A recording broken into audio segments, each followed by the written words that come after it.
Hello everyone welcome back and स्वागत छ सबैजनालाई आजको भिडियोमा एन्ड धेरै दिन भयो भिडियोज अपलोड नगरेको सो आज फेरि एउटा नयाँ भिडियो बनाउने सोचिरहेको छु एन्ड यो भिडियोमा तपाईँहरूलाई म पुरै एउटा कम्प्लिट कुनै पनि एउटा डिजाइनबाट हामीले इन्स्पायर भएर चाहिँ त्यसबाट हामीले कसरी एउटा नयाँ डिजाइन क्रिएट गर्न सक्छौँ भनेर चाहिँ त्यसको बारेमा चाहिँ आजको भिडियोमा म तपाईँहरूलाई डिटेलमा गएर एउटा डिजाइन नै गरेर देखाउने छु एन्ड यसको सकेसम्म मैले 10वटा भिडियोजहरू ल्याउने छु एपिसोड 1 एपिसोड 2 गरेर एन्ड एपिसोड 1 मा चाहिँ जस्ट तपाईँहरूलाई एउटा डिजाइन चाहिँ कसरी हामीले सोचेर गराउन सकिन्छ सो त्यसको बारेमा म भन्ने छु एन्ड यसपछिका भिडियोजहरूमा कलर साइकोलोजी प्रिन्सिपल्सहरू एन्ड डिजाइन पोर्टफोलियोको बारेमा पनि म तपाईँहरूसँग यो एपिसोडहरुमा डिस्कस गर्नेछु सो भिडियोमा नयाँ हुनुहुन्छ भने च्यानललाई सब्स्क्राइब गरिदिनु होला र आफ्नो साथीहरुसँग पनि यो भिडियोलाई शेयर गर्न सक्नुहुन्छ सो यति भन्दै आजको भिडियोलाई सुरु गरौँ है त ल सबभन्दा पहिला त यहाँ तपाईले स्क्रिनमा देख्न सक्नुहुन्छ म फोटोशप ओपन गर्छु राइट क्लिक गरेर एनी टाइम हामीले यसलाई रिफ्रेश गरिराख्नु पर्छ है त सो अब जस्तै अब कुरा गर्ने भने अहिले न्यू इयर आउँदैछ है 2024 सकिन लाग्छ अब 2025 आउँदैछ भने अब सबभन्दा पहिला न्यू इयरको लागि एउटा डिजाइन गर्ने आज हामी सो न्यू इयरको लागि आज हामी डिजाइन गर्ने छौं है त सबभन्दा पहिला त्यसको लागि म आफ्नो पिन्ट्रेस्टमा जान्छु एन्ड पिन्ट्रेस्टमा गएर म यहाँ गएर ह्यापी न्यू इयर 2025 को एउटा सोशल मिडिया डिजाइन चाहिँ मैले सर्च गर्छु एन्ड यहाँ हेर्ने भने थुप्रै हामीसँग अप्सन्सहरु आएको छ जुन म तपाईहरुलाई आज चाहिँ एकदम सिम्पल वेमा एउटा इजी वेमा चाहिँ तपाईहरुलाई म गरेर देखाउने छु एन्ड कुनै पनि एउटा डिजाइनबाट चाहिँ कसरी हामीले एउटा नयाँ डिजाइनहरु क्रिएट गर्न सकिन्छ सो त्यसको बारेमा पनि आज म तपाईहरुलाई डिटेलमा भन्ने छु है त सो अब यहाँ गएर हेर्दाखेरि मैले यहाँ सर्च गर्छु पिन्ट्रेस्टमा पोस्ट डिजाइन ल हेर्ने भने थुप्रै डिजाइन आइडियाजहरु हामीलाई यहाँ सो भएको छ सो यहाँ मध्ये मैले कुनै पनि जस्ट एउटा डिजाइनलाई मैले पिक गर्छु है त र त्यसैबाट मैले एउटा नयाँ डिजाइन क्रिएट गर्ने कोसिस गर्छु है त एन्ड म यसबाट ल यो वाला डिजाइनलाई मैले कपी गरेर पनि अनि यसमा पनि म केही इम्प्लिमेन्टहरु ल्याउने कोसिस गर्छु र सुरु गरौँ है त अब हामी यसबाट के बनाउन सक्छौं सबभन्दा पहिला म पोस्ट बनाउँदै छु भनेपछि obviously मैले साइज लिनुपर्ने हुन्छ एन्ड साइज यसको लिगम 1000 by 1000 पिक्सल अथवा चाहिँ 1080 लिखौँ न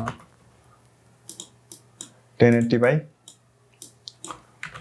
1080 पिक्सल्स एन्ड 300 रेजोल्युसन राखेर कलर मोड RGB राखेर म यसलाई क्रिएट गर्छु थोरै लोडिङ हुँदैछ ल अब यसमा मैले त्यो कपी गरेको डिजाइनलाई म यहाँबाट ठ्याक्क पेस्ट गर्छु ल अब जस्तै मैले यो डिजाइनबाट केही नयाँ आइडियाजहरु जेनेरेट गर्नु छ भनेपछि अब मैले जस्ट यतिमा मात्रै खेल्न पर्यो के अब यो भन्दा मैले अरु कुनै पनि इन्स्पिरेसन लिने वाला छैन ल सबभन्दा पहिला म यसबाट एउटा ग्रेडियन्ट वाला ब्याकग्राउन्ड बनाउँछु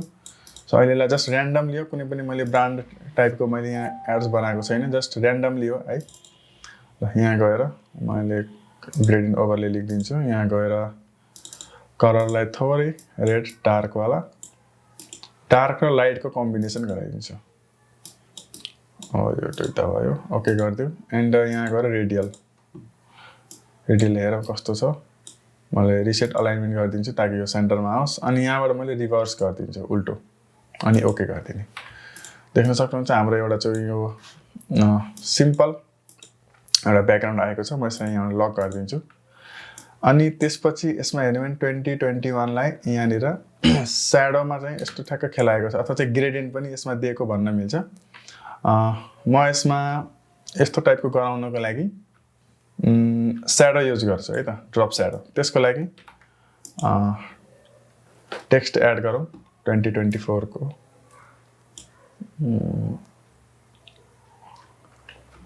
टू आई थिंक यो पनि राम्रै छ थोरै बढाइदिउँ अनि यहाँबाट यसलाई व्हाइट कलर फेरि अगेन कपी यसमा म 0 थोरै यता ल्याइदिउँ फेरि कपी गरौँ अनि यसमा 20 एन्ड फेरि कपी गरेर यता म 25 ल र्यान्डमली मैले यहाँनिर टेक्स्ट लेखिदिएको छु एन्ड यो फन्ट मैले यसमा उर्बन क्याट एसटी भन्ने फन्ट युज गरेको छु है त थोरै यता गरिदिउँ यसलाई पनि यता ल अब यसमा केही गर्नु आवश्यक छैन जस्ट ड्रप स्याडो यसमा हालिदियो त्यसको लागि लेयर स्टाइलमा गएर यहाँनिर ड्रप स्याडो छ यसको म एङ्गललाई थोरै राइट साइडतिर गराइदिन्छु ताकि यसको लेफ्ट साइडतिर इफेक्ट गरोस् यहाँबाट डिस्टेन्समा थोरै बनाइदिउँ आई थिङ्क यति ठिक छ अनि यहाँबाट मैले ओके ओपासिटी फेरि भयो अलिक कम गरौँ हो यति ठिक छ ल करिब करिब 24 ओके गरिदिने अब यसपछि हामीले यसलाई थोरै राइट साइडतिर लैजाउँ अब फेरि अब यो जुन यसको स्टाइल छ लियो लेयर स्टाइलको ड्रप स्याडो अब हरेक ठाउँमा मैले फेरि राइट क्लिक गरेर फेरि मैले यसमा लेयर स्टाइल एड गरेँ भने त राम्रो देखिन्न मतलब राम्रो त भन्दा पनि ढिला हुन्छ सो त्यो केसमा के गर्न सकियो त यसलाई राइट क्लिक गरेर कपी लेयर स्टाइल गर्ने एन्ड दुवैमा सिफ्टसँग सिलेक्ट गरेर राइट क्लिक गरेर पेस्ट लेयर स्टाइल गरिदिने यसरी सो एउटा यो बवाल लुक आएको छ मैले सबैलाई यहाँबाट अलाइन गरिदिन्छु एन्ड थोरै अगाडि गएर अब यसरी मिलाइदिन्छु अब यसपछि तलनिर हेर्ने भने ह्याप्पी न्यू इयर छ एन्ड यसलाई मैले अफ गरेर थोरै माथि गरिदिएँ मैले त्यसबाट मात्रै एउटा इन्सपिरेसन लिएको छु त्यो बाहेक मैले अरू कुनै पनि डिजाइन हेरेको छैन एन्ड यसलाई पनि कन्ट्रोल शिफ्ट बिग क्लोज ब्राकेटले माथि ल्याएँ एन्ड यही फन्ट युज गरौँ न यसलाई यहाँबाट सानो गरेर एन्ड यसमा म ह्याप्पी न्यू इयर टक्क लेखेर यसलाई यहाँबाट सानो गरिदिउँ एन्ड यसपछि यसको डिस्टेन्सलाई बढाइदिउँ है टाइपमा जाने अनि क्यारेक्टरमा गएर यसको कर्निङलाई मैले 150 गरिदिन्छु ल यो ठिक छ एन्ड कन्ट्रोल ए गरेर यहाँबाट सेन्ट्रल लाइन कन्ट्रोल डीले डिसिलेक्ट थोरै भित्र पारिदिउँ ल ठिक छ अब यसपछि यसको जुन हामीले यहाँनिर हेर्ने भने स्याडो अथवा चाहिँ यसको रिफ्लेक्सन भनौँ न रिफ्लेक्सन दिएको छ त्यसैलाई बनाऊँ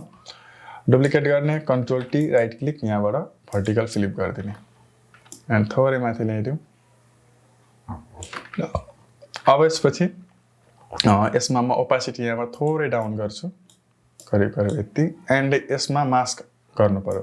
त्यसको लागि लेयरमा सिलेक्ट गर्ने मास्क अन ब्रसमा जाने ब्ल्याक माथि हुनु पर्यो है एन्ड त्यसपछि साइजलाई थोरै ठुलो गरेर हार्डनेसलाई एकदम 0 गर्छु म फिल र ओपासिटी मैले 100% राखेँ थोरै साइज बढाएर जति ठुलो गरिन्छ हामीले ब्रसलाई त्यति हाम्रो स्मुथ हुन्छ है त थोरै गरिदिउँ थोरै ल यति भयो त्यसपछि फेरि अलिक सानो गरेर मैले माथिबाट यसलाई अनमास्क गर्छु अथवा अनहाइड गर्छु थोरै मिलाऊँ हल्का ल यति ठिक छ एन्ड यहाँबाट ओपासिटीलाई अझै कम गरौँ है र यहाँबाट दुईटैलाई सिलेक्ट गरेर थोरै ठुलो गरिदिउँ ल यति ठिक छ जुम इन जुम आउट गरेर हेरिराख्नुपर्ने हुन्छ हाम्रो डिजाइन कस्तो भएको छ भनेर दुईटैलाई सिलेक्ट गरेर थोरै तल पारिदिउँ हो यति अनि कलर थिम मलाई यही नै ठिक लाग्यो रेडमा व्हाइट एन्ड यसपछि ब्याकग्राउन्डमा जुन हामीले हेर्न सक्नुहुन्छ यो मण्डला युज गरेको छ है सो हामीले पनि यसैमा मण्डला युज गर्छौँ अब बनाउनलाई इलिस्ट्रेटरमा गएर पनि बनाउन मिल्छ बट अहिलेलाई म फोटोसप नै युज गर्नेछु त्यसको लागि यहाँ गएर मैले मण्डला भेक्टर भनेर सर्च गरेँ इन्टर इमेज एन्ड यहाँ गएर कुनै एउटा मण्डला युज गरौँ अलिक युनिक टाइपको सो मलाई यो वाला थोरै अट्र्याक्टिभ लाग्यो एन्ड यसलाई कपी गरेर मैले फोटोसपमा ल्याएर मैले paste control V and magic टुलले डिलिट गर्यो कन्ट्रोल डीले डिसिलेक्ट ओके अब यसलाई कलर गर्नको लागि डबल क्लिक गरेर लेयर स्टाइलले कलर फिल गरिदिने अनि यहाँ गएर मैले व्हाइट कलर राखिदिन्छु टक्क अनि यसलाई कन्भर्ट टु स्मार्ट अब्जेक्ट ताकि हाम्रो क्वालिटी नबिग्रियोस् ल अब यसलाई थोरै सानो गरौँ एन्ड यसलाई म यहाँबाट मास्क गर्छु ब्रसमा जाने ब्ल्याक माथि साइज थोरै बढाउने यहाँबाट मास्क तर थोरै स्मुथ गर्नको लागि यहाँबाट मैले यसलाई साइज ठुलो गराएर मास्क गरेँ अगेन यसलाई कपी गरौँ यता राखिदिउँ अनि फेरि एउटा कपी गरेर यता राखिदिउँ आई थिङ्क साइज ठुलो भयो यसलाई थोरै सानो गरिदिउँ यति एन्ड कपी गरेर सरी यसलाई कपी गरेर यता ल्याइदिउँ ल यो भयो फेरि एकचोटि हेर्ने भने यहाँ कसरी राखेको छ चारैतिरबाट यसरी घुमाएर राखेको छ भने मैले पनि यसलाई त्यसरी नै घुमाएर राख्नेछु थोरै यसलाई ठुलो गरिदिउँ यति एन्ड यसलाई थोरै रोटेट गरिदिउँ यहाँबाट यति अनि यसलाई पनि डिलिट गरेर म फेरि यसैलाई कपी गर्छु and control T right click गरेर भर्टिकली अलाइन गरिदिन्छु ल यो भयो त्यस्तै गरी तल पनि एक्स्ट्रा हामीले यही मण्डलालाई युज गर्न सकिन्छ सो मैले यसलाई 2 को पछाडि राखिदिन्छु एउटा एन्ड एउटा चाहिँ मैले 5 को पछाडि राखिदिन्छु थोरै रोटेट गरेर ल यो भयो 2 लाई अझै भित्र पारौँ मिल्छ भने यसलाई साइजलाई सानो गरौँ किनकि म यसमा ऱ्यान्डम देखाउन खोजिरहेको छु यो एउटै खालको भयो भने अलिक राम्रो देखिन्न यसलाई पनि थोरै तल गरिदिउँ यो ठिक छ यसलाई चाहिँ थोरै माथि यता थोरै तल राखेर हेरौँ कता मिल्छ थोरै यता यहाँबाट घुमाइदिउँ यो भयो एन्ड यसलाई पनि थोरै यता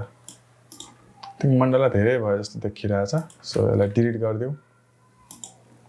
सिलेक्ट गरेर डिलिट एन्ड यता यो ठिक छ अनि एक फेरा यसको हेरौँ त कस्तो राखेको छ सिपी क्लोज ब्याकेट ठ्याक्कै यही किसिमले राख्ने भने पर्फेक्ट हुन्छ है त सो यसैलाई मैले कपी गरेर यतापट्टि ठ्याक्कै यसरी ल्याएर राखिदिन्छु डाउन यसरी ल अनि यसमा चाहिँ म थोरै यसलाई मास्क गर्छु ब्रसलाई सानो गरौँ एन्ड यहाँबाट यो पार्टलाई यसरी मास्क गरिदिउँ अनि यो पार्टलाई फेरि अनमास्क यसरी है अनहाइड गरेको ल अहिले बल्ल ठिक भयो अब यसपछि म यसमा तलपट्टि मैले आफ्नो जिमेल एड गरेँ तपाईहरुले आफ्नो किसिमले अथवा आफ्नो कम्पनीको राख्न सक्नुहुन्छ मैले यसमा पपिन्स फन्ट युज गर्छु एकदम सिम्पल लाइटमा है र यसको कर्निङलाई पनि मैले यहाँबाट 0 so # and sagar anything@gmail.com and यसलाई म select Ctrl A center align Ctrl D ले deselect र यसको साइजलाई एकदम डाउन गरिदिउँ ठिक छ अनि यसलाई थोरै तल पार्दिउँ ल यसलाई पनि थोरै ठुलो गरिदिउँ अनि थोरै तल पार्दिउँ माथि अब कुनै कम्पनीको लोगोजहरु राख्न सक्नुहुन्छ है आफ्नो किसिमले मैले यसमा थोरै यसको अझै हाइड गरिदिन्छु ठिक छ ल ओके सो अब तपाईहरुले देख्न सक्नुहुन्छ मैले जस्ट एउटा यो इमेजलाई मैले इन्स्पिरेसनको रूपमा लेखेको थिए एन्ड यो बाहेक मैले कुनै पनि अरु डिजाइनहरु हेरेन है एन्ड यसैबाट तपाईहरुले देख्न सक्नुहुन्छ एकदमै हाम्रो टोटली एउटा डिफरेन्ट डिजाइन बनेर आएको छ है सो यसमा थोरै ब्यालेन्स पनि गर्दियौं थोरै बीचमा यो त अलरेडी छ नै 2025 यसलाई मैले कन्ट्रोल जी ले ग्रुप गरेर कन्ट्रोल ए यहाँ सेन्टर अलाइन गरिदिउँ एन्ड दुईटैलाई सिलेक्ट गरेर कन्ट्रोल ए यहाँबाट पनि सेन्टर अलाइन ओके एन्ड यो ठीक छ थोरै यता यो ठीक छ यो ल ओके सो यसलाई पनि सेन्टर अलाइन ल सो आई होप देख्न सक्नुहुन्छ हजुरहरुले मैले जस्ट एउटा यो डिजाइनलाई लिएर है मैले टोटली एउटा डिफरेन्ट डिजाइनमा कन्भर्ट गरेको छु र त्यो हेर्दाखेरि उस्तै छ बट त्यो त्यसबाट कपी गरेको भन्ने चाहिँ त्यति हामीलाई थाहा हुँदैन है सो यस्तै गरी नै हामीले कुनै पनि डिजाइनलाई त्यहाँबाट आइडिया लिएर आफ्नो तरिकाले चाहिँ देखाउन सक्छौं एन्ड यो भनेको जस्ट आजको यो एपिसोड 1 हो एन्ड यसमा मैले तपाईलाई थोरै चाहिँ त्यसबाट कपी गरेर त्यसमा केही सानो इम्प्लिमेन्ट गरेर डिजाइन गरेर देखाएको छु। एन्ड आई होप हजुरहरूलाई यो भिडियो एकदमै हेल्पफुल लाग्यो होला। र यसको फाइल म तपाईँहरूलाई तल डिस्क्रिप्सनमा पनि एड गरेको छु, सो तपाईँले त्यहाँ गएर पनि यो फाइल डाउनलोड गर्न सक्नुहुन्छ। एन्ड डिजाइनसँग रिलेटेड हजुरहरूलाई कुनै क्वेरिजहरू छ भने तपाईँले मलाई तल कमेन्टमा क्वेसन्सहरू गर्न सक्नुहुन्छ। सो आजलाई यति नै, फेरि भेट्छौँ हामी अर्को भिडियोमा अर्को टपिकका साथ। अब एपिसोड आज 1 भयो कि अझै 8-9वटा छन्, सो त्यस्तै गरी म ल्याउने गर्छु। तबसम्मलाई stay safe and take care, bye by.